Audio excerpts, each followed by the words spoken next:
Make this the best Halloween ever by pre-ordering my 2 brand new books coming out soon. The first is Phantom Phenomena, a hand-picked collection of the all-time scariest stories I've ever received, accompanied by atmospheric illustrations and field notes. Then there's Appalachian Folklore, an extraordinary catalog of the chilling history, creepy folklore, and rich culture of the Appalachians. These release October 15th and 8th, respectively. Pre-order now on Amazon and Barnes & Noble. But hurry, because the first 100 pre-orders to verify via the link in the description or at eeriecast.com/verify will receive an exclusive hoodie and hardcover copy of Lore, a folklore horror novel. Demon is a word you can use to describe any frequent, troublesome thing. Spiders, the neighbor kids, the IRS. But when it comes down to actual demons, they are far, far worse. Welcome back to Unexplained Encounters. I'm Darkness Prevails, and you should come listen to me discuss raunchy stuff on my show Darkness Plays on Spotify or YouTube. Today's episode features a brand new set of terrifying and allegedly real demon encounters, so hold on to your Ouija boards. Enjoy, and if you have a scary story of your own, send it to me at darkstories.org. Now, let's begin. The Haunted Mickey Doll from AmmeJeanRomeo. When I first laid eyes on the old Victorian house on Gosford Street, it felt like something out of a dream.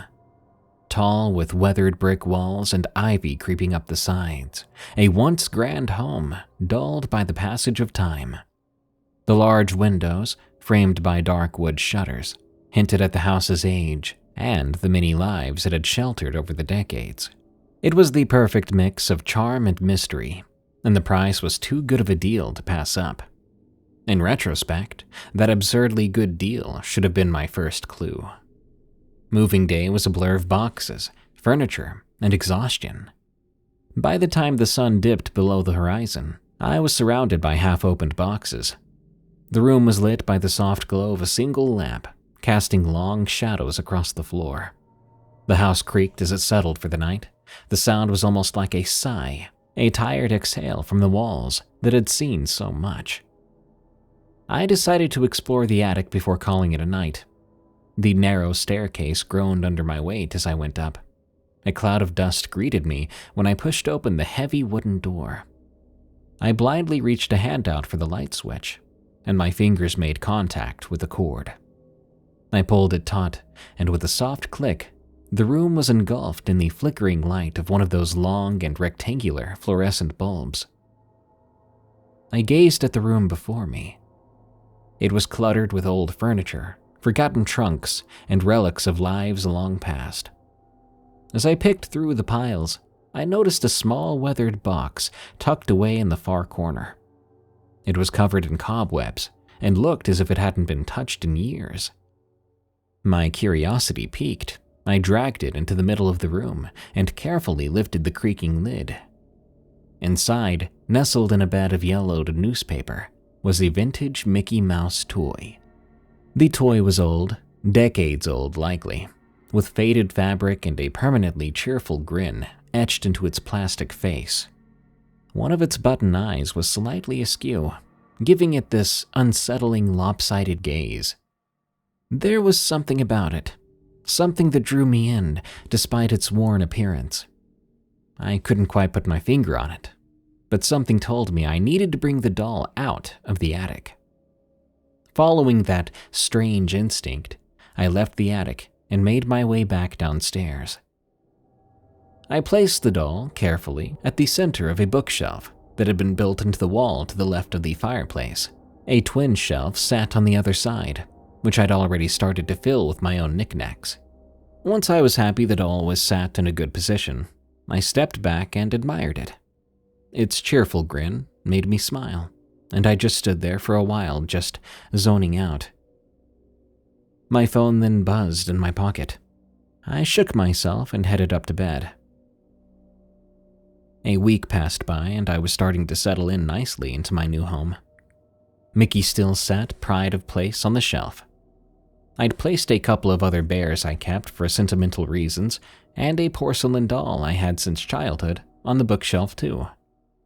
Strangely enough, they kept falling off randomly throughout the week. The porcelain doll, who had affectionately been named Annie by my mother when I was a child, had come close to breaking one night. I'd just been about to head to bed when I heard a thunk near the fireplace. I was startled to find that Annie had slumped to the side and was slowly slipping from the shelf. I quickly darted across the room and grabbed her before she could fall. As I cradled Annie close in relief, I heard another doll thud and shifted my eyes to see that the Mickey doll had now also fallen, his plastic face lying against the shelf, with its button eyes staring directly at me. I felt a shiver run through my whole body as I instinctively grabbed the other bears and carried them along with Annie up to my bedroom. Once the door was shut behind me, I carefully placed all the childhood toys down on the bed. For the first time since I'd moved in, I made use of the large ornate key that had sat in the keyhole and locked the door. For added measure, I placed the key inside a drawer in my dresser. I knew I was probably being irrational, but what had just happened with the Mickey doll downstairs had freaked me the heck out. It was like it was deliberately trying to push any other doll or bear away from the shelf, as if the bookcase was its space and nothing else's. As frightened as I was, I didn't get rid of the Mickey doll right away. I guess I wanted to see if anything else was going to happen, but maybe it was more so that I was too scared to go anywhere near it. After that night, I avoided the living room at all costs, only using the kitchen and going straight up to my bedroom when I got home from work. My bedroom also had an attached bathroom, which meant once I locked myself in my room for the night, I would not need to leave the safety of my room until the morning. That isn't to say the locked door stopped any more strange occurrences from happening, though. One morning, something jolted me from sleep in the early hours. I wiped my groggy eyes and sat up. The early morning light was just starting to filter in around the edge of the curtains. It was then that I heard what had woke me up. A soft thud sounded against the outside of my bedroom door. All traces of sleep vanished then, and I stared at that door. The sound came again. It sounded like something small hitting against the wood of the door. The noise came again, louder this time, and I had to cover my mouth to stifle a shriek. The thudding sound suddenly stopped, and my blood ran cold as I heard a high-pitched giggling noise coming from right behind the door. It didn't sound human, and the laughing grew louder, taking on this maniacal cadence. All of a sudden, the door handle began to rattle violently, and I screamed. Like a small child, I threw the covers over my head and covered my ears, just hoping it was all a nightmare. The laughing continued as I cowered under the covers. I don't know how long it went on for, but the next thing I knew, I was waking up to the sound of silence. I scrambled out from under the blankets and checked the time. It was about 11 a.m., and fortunately, it was the weekend. I strained my ears, and all I could hear was the usual creaking noises of an old house. My bedroom door still stood shut and locked, and I plonked back on the bed, sighing in relief. I knew what I'd heard and experienced, but part of me was now wondering if it had all simply been a dream. I mean, a doll falling off a shelf was one thing, but the demonic-sounding laughter of a Mickey doll trying to break into my room was a whole other level of crazy. I recently cautiously checked out the rest of the house, just to be sure it wasn't some deranged squatter who had broke into my house. However, all the doors and windows were still firmly locked, and the Mickey doll was back in its usual place, staring at me with that creepy grin. I'm not sure what to do now. Go stay at a hotel for a little while? What if that night wasn't a dream? Would this give things a chance to calm down and go back to normal? Heck, if I'm the one going crazy, maybe time away will help reset my brain back to its original settings. Or Do I just get the heck out of here and sell the house the first chance I get? I'm currently sitting in my living room, trying to push down the foreboding feeling I'm getting in staying here. I only turned away for a moment, but I swear that Mickey doll just moved. Its head was not in that position a moment ago. Screw it. Tonight I'm finding a hotel. Demon Encounter from Hunter M. I was 16 years old when my mother divorced my stepfather. We moved into a 2-bedroom, 2-bath duplex in a private airport. The layout of the place was simple. When you walked inside, you could see all the way to the back sliding glass door. The first bedroom was to your right, followed by the guest bathroom, and then finally the master bedroom, which had its own bathroom inside. So that was 3 doors all on the right and spaced around 8 feet apart. The kitchen, living room, and dining room were all together in this open area between the front and back doors. We started experiencing paranormal activity almost immediately, starting with all 3 of the doors slamming at once. This really scared us the first few times it happened. We started noticing our yellow lab, Duke, acting scared for no reason. Then his behavior started to change beyond that. He would sit with his head buried in a corner, almost as if he was trying to hide from something. At first, I was in denial, until one day after school I fell asleep on the couch, with Duke lying on the floor directly in front of me. All of a sudden, I was jolted awake by my dog yelping, like something was hurting him. When I looked at him, I swear it looked like something had a hold of his tail and was pulling him backwards. Now, in that panic, I didn't notice at first, but when I stood up, I felt the temperature around me was icy cold. Keep in mind, this was summertime in Florida, so that's not normal. There was also a terrible sulfur smell that made me gag. This was the first time the entity physically tried to hurt one of us, but it would not be the last. The paranormal disturbances continued throughout the first year, such as our big home stereo system that would turn on by itself, and the only sound it would make would be white noise. And if you listened closely, it sounded like people were screaming in pain. Millions of people. I already had been feeling whatever this was something evil, so I started to do some research on the house. I did find that the owner of the air park had a son who was connected to a few people's deaths in the past, but was never charged, as no evidence was found. I also found out that he and 3 of his friends lived in this house, until his friends' untimely deaths. The autopsy reports stated that all 3 men died of a drug overdose, which doesn't seem very strange until I found out that none of the 3 men had a history of heavy drug use. That's when I started to realize that these people had to have been drugged without their knowing. After digging into the deaths that were linked to this guy in the past, I found out that the deaths were also drug overdoses. The paranormal activity started getting progressively worse after learning this information. But if only I knew it was about to get a lot worse. The atmosphere in the house had become heavy and depressing. You could almost feel the evil hanging in the air. More things started to happen, starting with spiders and scorpions being found all around the house. Poisonous spiders, such as black widows and brown recluses. My mother was even bitten by a brown recluse a short time later.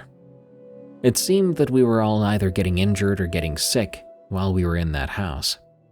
My little brother ended up getting a terrible infection in his eye that was very serious and could have cost him his vision or even his life.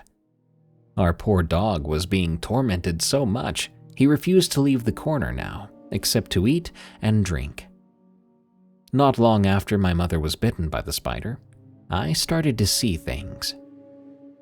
At first, it was just seeing shadows from the corners of my eyes, but eventually, it turned into seeing full-fledged human-shaped masses that would just stand over me in my bed.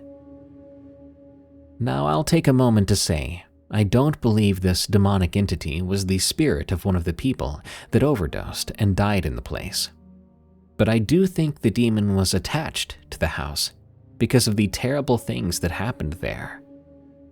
Over time, the demon started to move closer to me until it was right on top of me.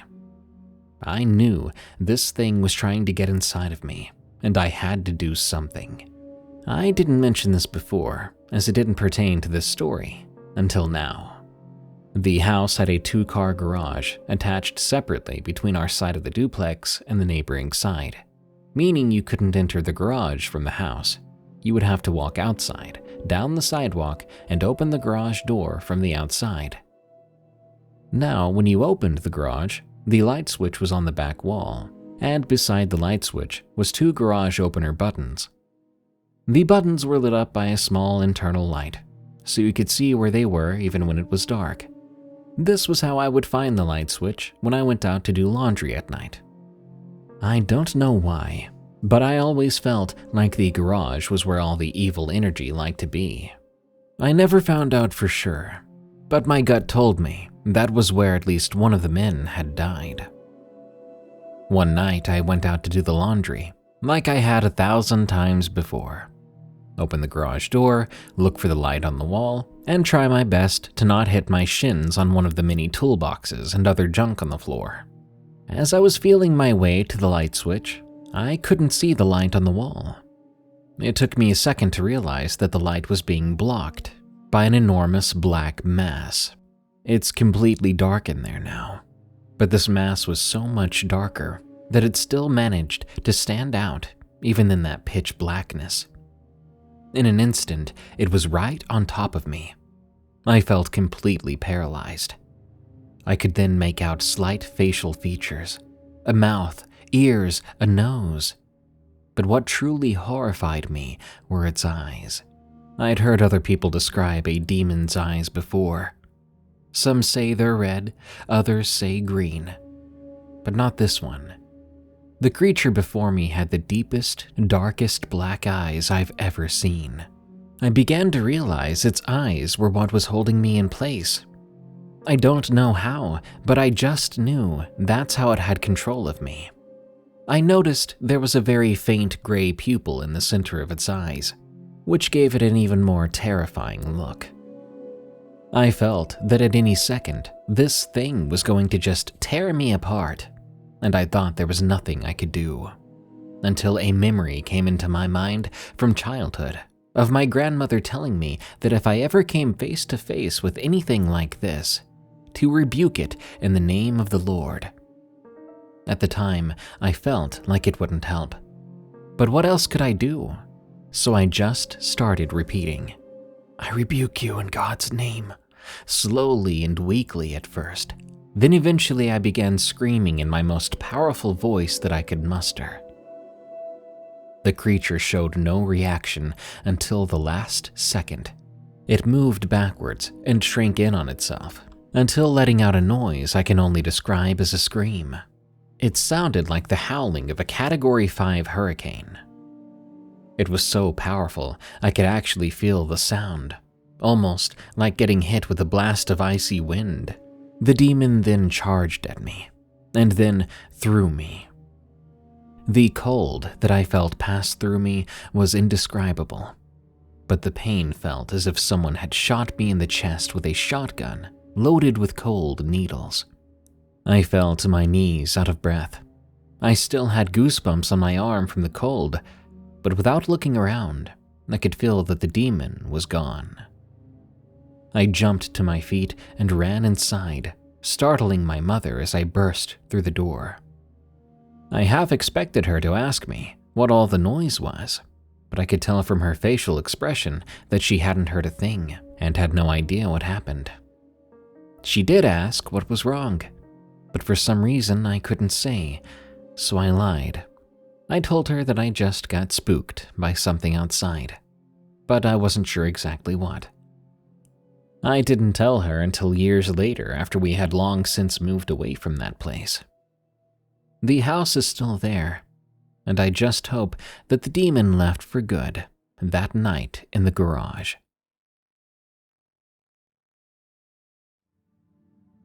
My experience with my haunted house. From Athena Martinez 617. I had just moved into a new house that was 107 years old in Dallas, Oregon. With the house being that old, many people had died there. Just a few days after moving in, I began to hear sounds from upstairs. I went to check it out, but saw absolutely nothing up there. I wondered, though, what was making that sound. I went back downstairs to watch a movie with my sisters. After the movie, I went to bed, and while in bed, I heard footsteps coming from the attic. Startled, I asked my dad to see what was up there.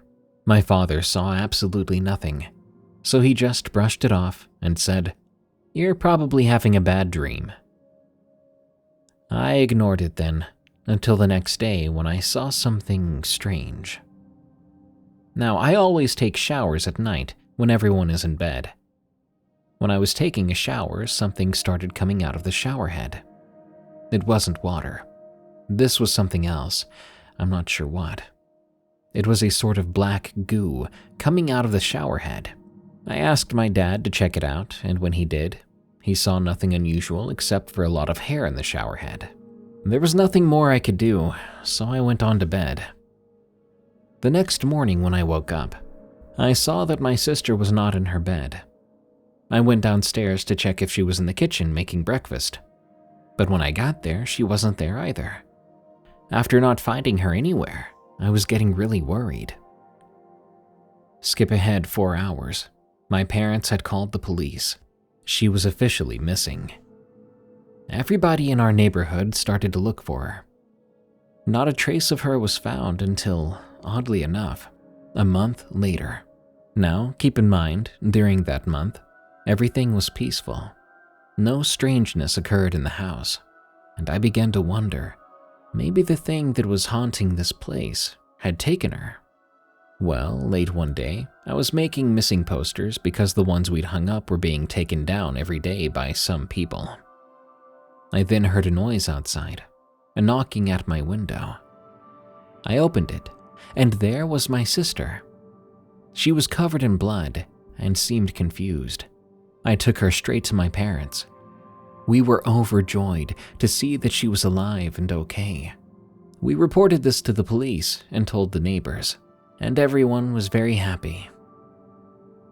But my sister was different. I couldn't quite tell why yet. She just didn't seem like the same person. For starters, she wouldn't tell us how she went missing, and for her sake, my parents eventually stopped asking.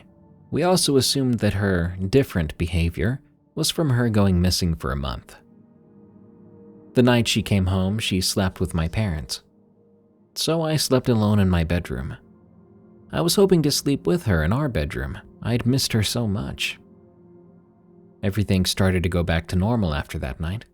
The voices and noises I would hear at night before she went missing came back though, basically as soon as she came back.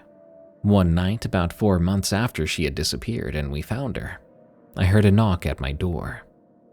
I opened up the door to see my little sister. She hugged me. My sister doesn't do hugs. She had been abused as a child and didn't hug people. So I thought this was kind of a strange experience. But I shrugged it off. After all, maybe it was proof that she was missing me very much as well, or at least had a very bad dream. I asked her what was wrong. She told me in an odd tone that didn't sound like her normal voice that she'd had a bad dream, one in which she had gone missing. Again, we still hadn't figured out how she left the house or if someone took her. I really didn't know what to say to that. That night, she slept with me. When one of my parents woke up in the morning, they panicked, wondering where she'd gone. So I opened the door and said that she was in here with me. I then went to go get her out of bed. When I went up to the top bunk, I didn't see her. She was gone, and I felt that fear rise up again. I started to look everywhere, wondering where she'd gone this time. I ran to my parents then, swearing up and down that she was just in my room. We began to search for her around the house. We couldn't find her until about an hour later, just before we were about to call the cops again. She was hiding in the trees in our backyard. She told us she had been playing tag with one of her friends. This was odd, because she didn't have any friends. My sister is not a very social person. She keeps to herself, doesn't really like physical contact. So we were very surprised when she came to us saying that she was playing tag with a friend. I asked, "When did you get a friend? Can you tell me about them?" She was completely silent though. She just ran up to our bedroom. I couldn't get her to open up about it. At this point in time, we'd already lived in the house for about a year, so the sounds and the noises were kind of familiar now. We were getting used to them. We would hear them every day, every night, every hour, even every minute. But one night was different. I was taking my usual shower, and that black goo began to come out of the faucet again. So I then turned on all the water sources in my bathroom. The same black goo began to come out of my sink, then out of the drain. It was coming out of everywhere. I was scared enough to scream. My father came running in, asking what was wrong. When I pointed at the faucet, of course, the black goo was not there. I tried to explain to him that it had just been there, but he didn't believe me. He never did about these things, but I wasn't lying about this. Just in case, my dad went down to the pipes the next morning to check it out. He didn't see much out of the ordinary until he got to the end of the pipe. There he found wooden sticks and jewelry and some ritual symbols. My dad started to freak out, screaming that we needed to leave. But we couldn't afford to buy a new house or leave at the time, so there was nowhere for us to go. We had to stay there in that house. My father took out all the ritual stuff and laid it down on the floor in the living room. He took pictures of it and looked it up on Google to see what it was. He found a picture. It was an ancient ritual that was used a lot back in the day. We don't know what the ritual was about, but we knew it couldn't be good. We called a priest to see what was going on. He kicked us out of our house for a while, then went inside. He came out 4 hours later, saying that he had fought things inside the house and that something was living there with us. He explained he needed to cleanse every single one of us and the house itself. We all got into a line, and he saged us. My little sister was freaking out because she didn't like the smell of the smoke, and she thought that the priest was going to burn her. Then he said that he needed to sprinkle holy water on all of us. We're not religious and never have been, but at this point we were desperate. We needed what this man was offering. My little sister kept refusing the holy water, not letting it touch her skin, saying she was afraid that it was going to burn. We told her it wasn't acid or anything, just water, but she still wouldn't let us. We thought this was strange, as she was saying before she wanted this all to end. We skipped my little sister due to her complaints, but I was very suspicious of that. I kept a closer eye on her afterwards. Later that day, she went into the bathroom, saying she had to go, so I left her alone for that little minute. She stayed in there for a long time, so I decided to go check on her. When I opened up the door, I saw something I wish I never would have seen. She was there, floating above the ground, black goo coming out of her eyes. Her mouth was wide open, and she started to scream. I ran to go get the priest, who was still there talking to my parents. He ran up with me and grabbed her, sitting her on the dining room table. He started a true-to-life exorcism, and my sister was screaming in pain the entire time.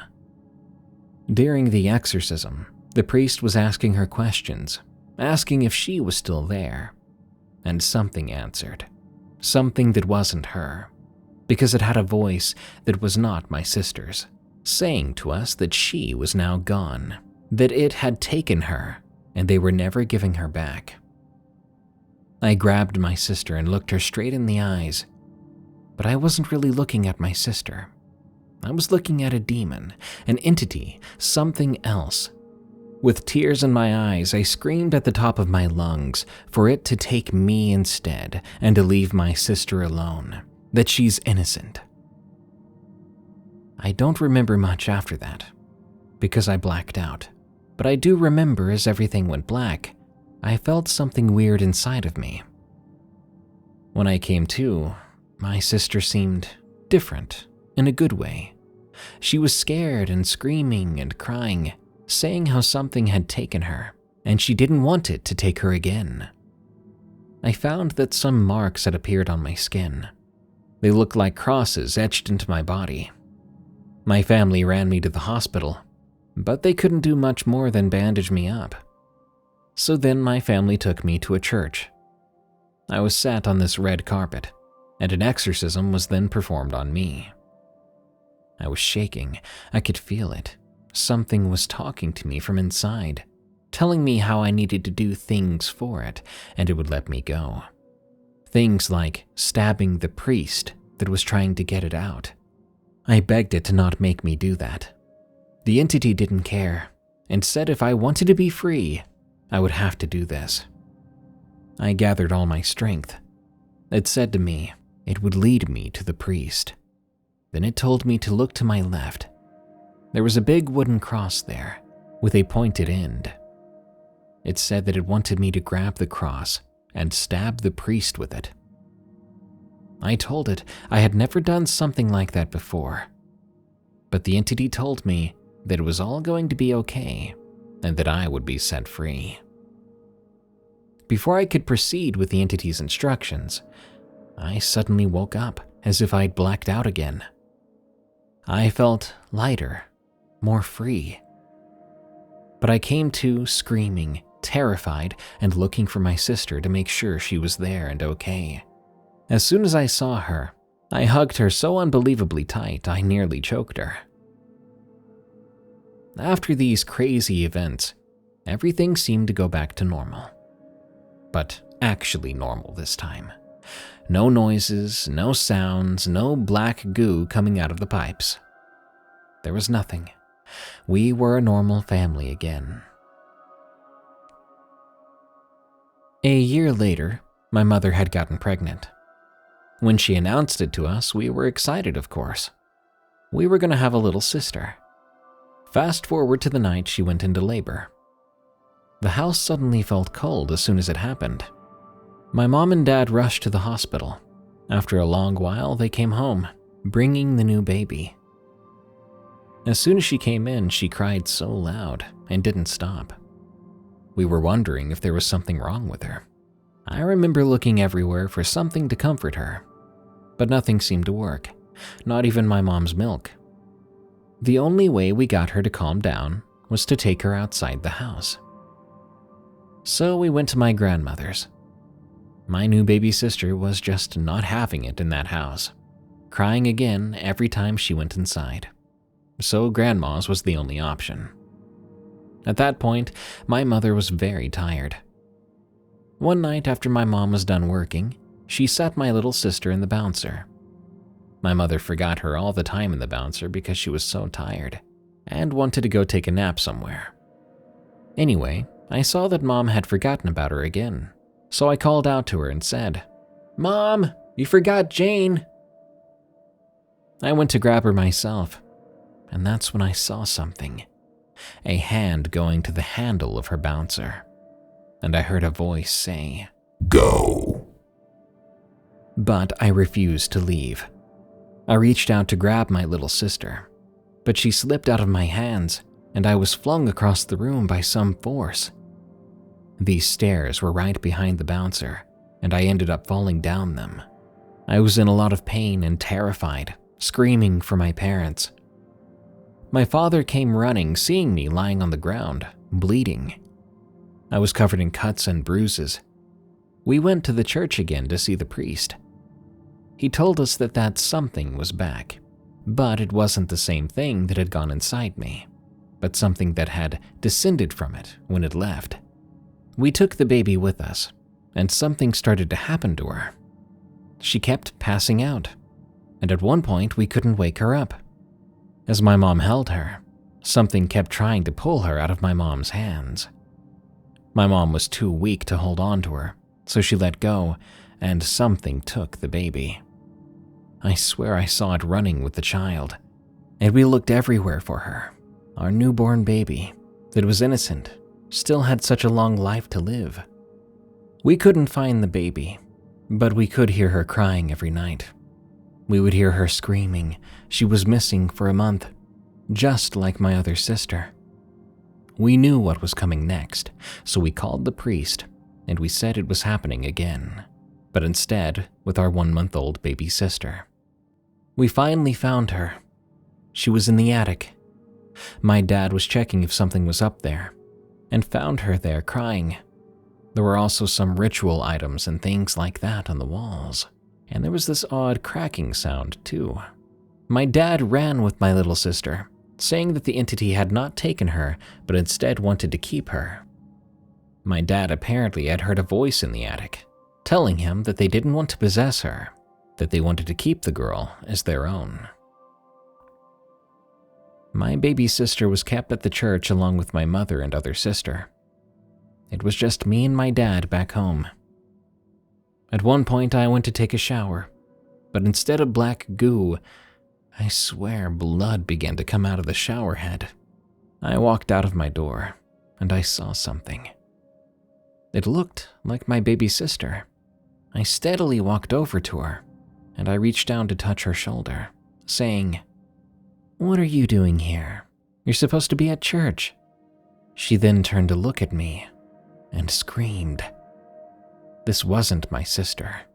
I recalled then the priest had given us a little bottle of holy water attached to a necklace. I quickly ran to get it and poured it on that thing that looked like my sister. I screamed for it to get out, to leave. It disintegrated. There was a puddle of black goo left on the carpet. I felt relieved then, because I believed we'd finally gotten rid of it. My dad grabbed a jar and put the goo inside. We took it to the church, and the priest said that we had removed it. When we checked the attic, there was nothing out of the ordinary there. Everything seemed like it should have been. We're doing fine now. My little sister Jane is now doing well, and so is Scarlett. She hugs us a lot more now. But that was the scariest time of my life, and I hope nothing ever happens like that again.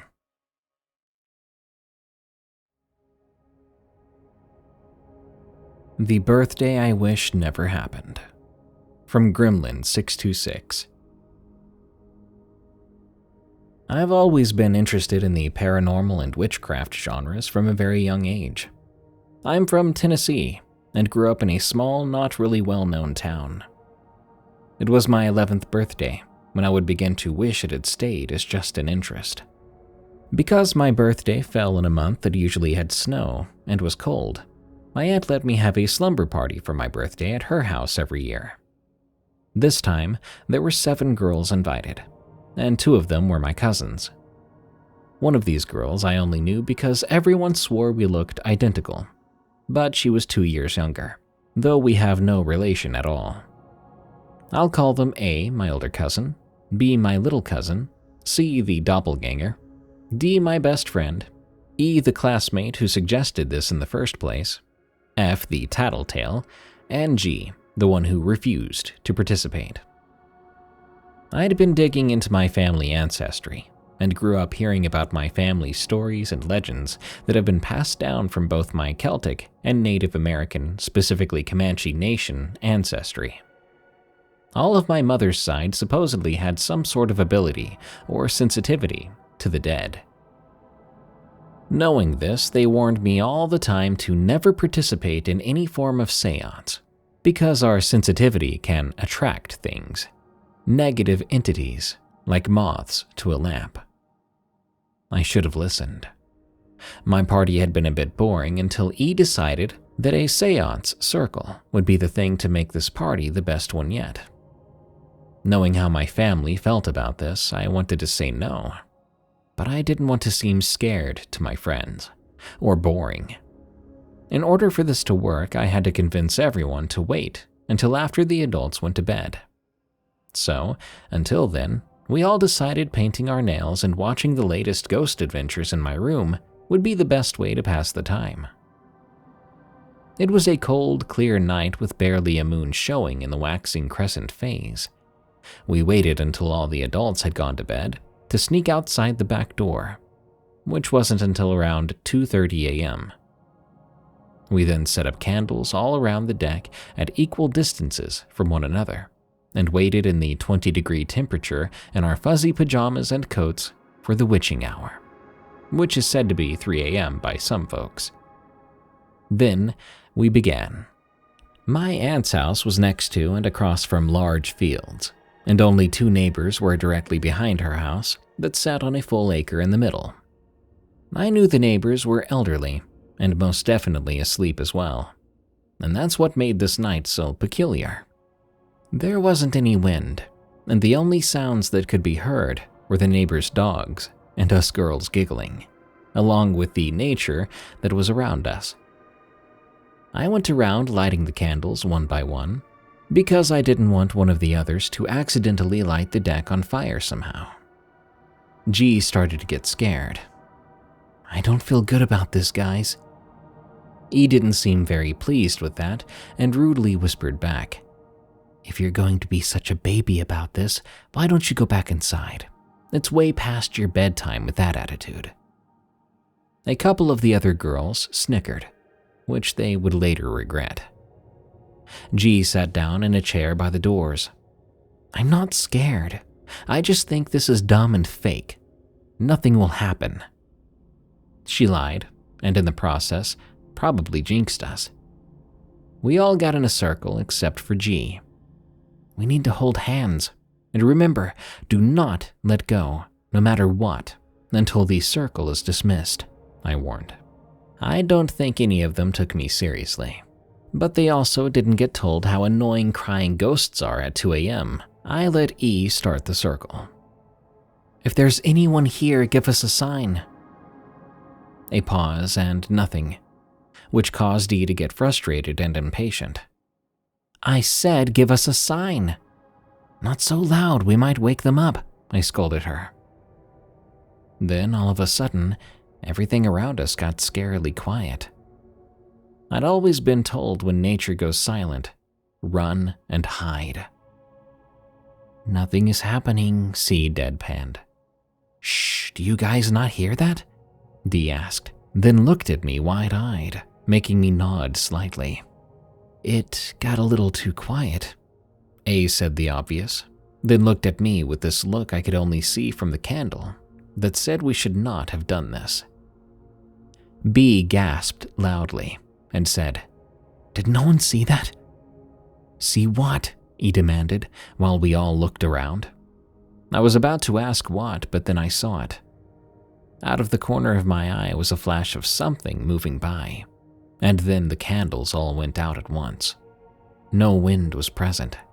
B started to cry and did the one thing I warned us all not to do. She let go of the hands. "B, I said not to do that," I scolded her.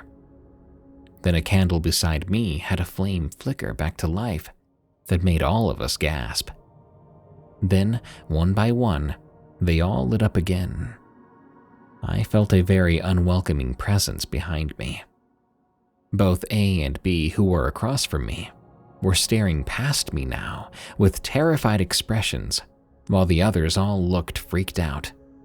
I slowly turned my head, and I saw a tall, dark mass with only a white mask for a face, no eyes or place for a mouth or a nose. It felt of emptiness, and it was standing right behind me, right there. We all screamed. It responded with a god-awful screech that reminded me of nails on a chalkboard. We all ran as fast as possible into the house, locking the doors. I barely made it in, when I saw over my shoulder that thing come to grab me. I let out another loud cry, bursting into the house and locking the door. Just as I shut the door, though, I made eye contact with it. Due to all the commotion, my aunt had woke up. She came running out of her room. "What did you do?" she cried. "I warned you never to do this." She quickly ran to the downstairs storage area, grabbing a bundle of sage and beginning to smudge us all. The entity was furious, crying out again from outside, seemingly circling the house. "You have to dismiss the circle," my aunt instructed us. We all quickly joined hands. "I dismiss this circle. You have to go back to where you came. You cannot stay. Goodbye." We all repeated this until the whole world seemingly went quiet. Then we heard the beautiful notes of a bird, meaning it was over. Well, it was over for my friends at least. My aunt and I had to go through a cleansing of me and the property, binding the thing that tried to attach itself to me. What was meant to be a harmless chat with those who had passed quickly turned into an almost demonic possession, had my aunt not woke up when she did. It actually took us several years before it was finally gone. I still to this day do a monthly cleansing and protection ritual just to be safe. I don't know what it was, and I never wanted to find out. Names have a way of calling things like that back to you, so not knowing is probably for the best. It's now been 12 years since that night, and I still remember the terror and adrenaline I felt in that moment.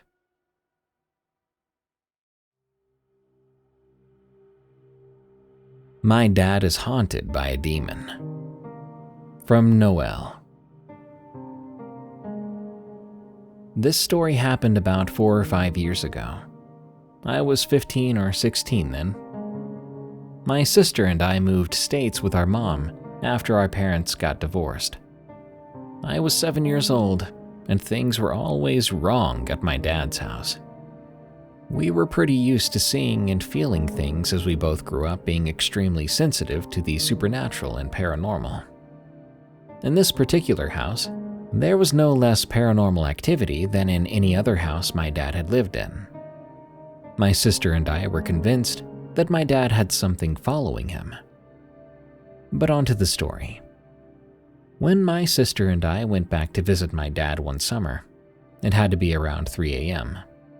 I was sitting in my bedroom on the floor, texting my cousin. The way the house is set up, straight across from my room is my adopted brother's room, with a bathroom between us. I started to feel nauseous and got a mild headache. I looked up because I heard rustling from my brother's room. What I saw haunts my nightmares to this day. Standing in his doorway, peeking behind the door, was a tall figure. It was darker than black, with holes for eyes. Its fingers were wrapped around the door. Long fingers, maybe 10 inches, and looked more like knives. It stared at me for a solid 30 seconds before backing away into the room. I panicked and ran into my brother's room, fearing for his safety. I pushed the door open to find nothing. I was scared then, my adrenaline pumping. I pulled out my phone and called my sister, who was in the room upstairs from me. She was in hysterics, crying and gasping for air. I was asking her what was wrong, and she said she saw a black figure with long black fingers and no eyes, crawling over her curtain above her bed and crawling towards her. It was at this point that I was just silent. I finally came to my senses and explained to her what I'd seen. I went upstairs and stayed in her room with her that night. The following day, my dad came to my sister and me, telling us of these scratches he had all down his legs that had no explanation. Things only seemed to escalate from there. My little brother started to have suicidal thoughts. This was crazy, because he was only 11 at the time. My dad was starting to get angry and violent. Doors would slam in your face, unlock, and open themselves. our dogs would be terrified of the basement and bark at open rooms. Finally, when we got the courage, we talked to my dad about the happenings, and he started to read the Bible again, day in and day out. Things were weird then. Strange, unlucky things would continue to happen. Things would break, dogs would die, cars would break down. There were family troubles and things going missing. This continued for months, and then finally, all the activity stopped in the house, along with the bad luck. Years later, my dad told us a story about when my sister was a baby. She was in her crib, and my dad went to check on her. He saw this same figure my sister and I described huddled over her crib, and he'd seen that same figure for the next 20 years. Things went downhill recently, and my dad sank into a deep hole. Paranormal things started to happen again. Voices, footsteps, doors opening and closing. We had no dogs at that point, as they'd all passed away, but my dad's cat would be terrified of specific places in the house. Finally, after New Year's, going from 2023 to 2024, my dad decided to get sober and mend himself and our broken relationships. Nothing has happened since. I've never seen or heard that thing again, whatever it is. I hope it just leaves him alone for good this time.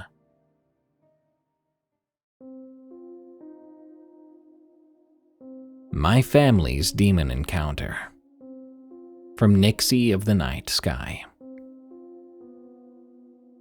I want to start this by saying that while I do believe in the possibilities of the paranormal and cryptids existing, I also tend to go with a give me proof or it didn't happen viewpoint. That being said, I don't actually have any proof for this incident that I'm about to tell you, so I'll understand if you choose not to believe this story. My grandma on my mother's side of the family has, according to her at least, always been sensitive to the paranormal. She has told me numerous stories about her encounters with ghosts, demons, and even angels.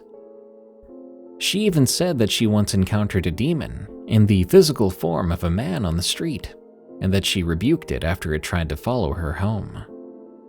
However, none of her stories ever have anyone else to back them up, or confirm that the events involved were, without a doubt, related to the paranormal. All except one, which is the one I've decided to share here, since every single member of my family has recounted the event the same way. Now for a bit of context. My maternal grandma and my paternal grandma were actually friends before my parents got married. For this story, I'm going to call my maternal grandmother Grandma L and my paternal grandmother Grandma F. My mother's family also lived in Quito, Ecuador at the time of this story, and my father's family had come to visit them. My mother's family had just gotten a big new house. However, about 3 months after they moved in, all of them had begun to notice strange things. Doors would open and close by themselves. Their dog would bark at nothing constantly, and my grandpa and one of my aunts both recounted occasionally seeing someone just out of the corner of their eyes. But when they looked, no one would be there. My mother's cousin, who was staying with them at the time, began to suffer from awful nightmares. And when my father's family came to visit, they also experienced the weird stuff. My father specifically said that at one point he was in a room looking for something when the door suddenly slammed shut, and he felt an angry presence in the room with him. He was so unnerved by it that he ran out of the room and avoided it for the rest of the day. Grandma L actually says that she was the only one who didn't experience much of anything while they lived at that house. However, after everyone else kept claiming that they were seeing and hearing all these strange things, she decided to pray and ask that God reveal what was really going on. Then she says that she demanded the spirit show its face. The following night, Grandma F woke up suddenly in the middle of the night from a deep sleep. She says she wasn't sure why she woke up. As she turned over to go back to sleep, she saw a figure by the bedroom door. Tired, she assumed it was her husband, my paternal grandpa, getting up to use the restroom. In her groggy state, she decided to call out to him. "Ralph?" Then the figure turned around to face her. Grandma F froze, tiredness completely leaving her as she comprehended what she was looking at. She doesn't like to talk about what she saw, and I've only ever gotten her to describe it to me once. She said that the figure was darker than the darkness of the room. It looked to be wearing a hooded cloak of some sort and had red, angry eyes that glowed faintly. She sensed an aura of hatred like she'd never felt before, coming off of this thing. She said that the time she spent staring at the thing felt like ages. Eventually, the demonic specter vanished, fading entirely from her visibility, and that heavy feeling of hate disappearing with it. It was then that Grandma F realized that my grandpa had been asleep beside her the entire time. Still terrified that the demon would come back, she quickly woke him up, told him what had happened, and she said they both prayed together. However, she didn't sleep for the remainder of the night. In the morning, she recounted the story to everyone else, and since she wasn't and never had been the type to lie about something like that, Grandma L decided that was enough proof. A local priest was called to bless the house, and everyone also prayed together that God would keep any evil spirits out of the home. After that, the odd experience around the house mostly came to an end. My mom's cousins stopped having nightmares. Doors no longer opened and closed by themselves, and there were no more demonic specters. However, Grandma F is still shaken by her experience to this day, and very much fears the paranormal and anything to do with it. I can only imagine what waking up to find a demon in your bedroom would be like, and hope I never have to experience it for myself.